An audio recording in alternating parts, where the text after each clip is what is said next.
এরে যুবক,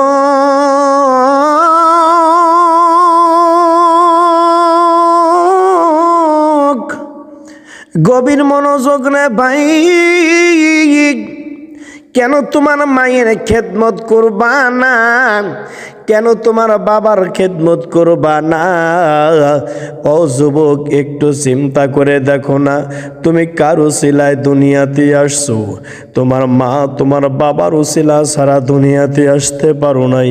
সেই মা বাবার সঙ্গে নাফরমানি করছে রে যুবক।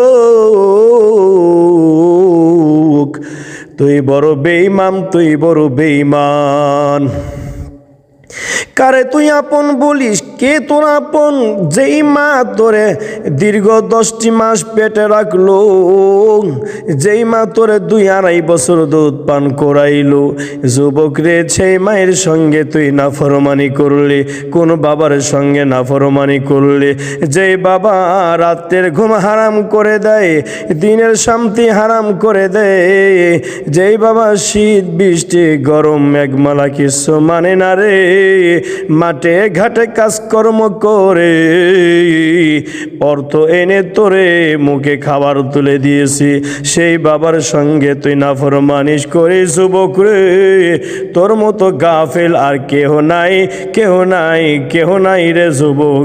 তুই সবচেয়ে বড় গাফেল, তোর মতো নাদান আর কেউ হইতে পারে না। এরে যুবক, তোর পা গায়ে দে, তোর পায়ে হাত দিয়া বলি রে যুবক,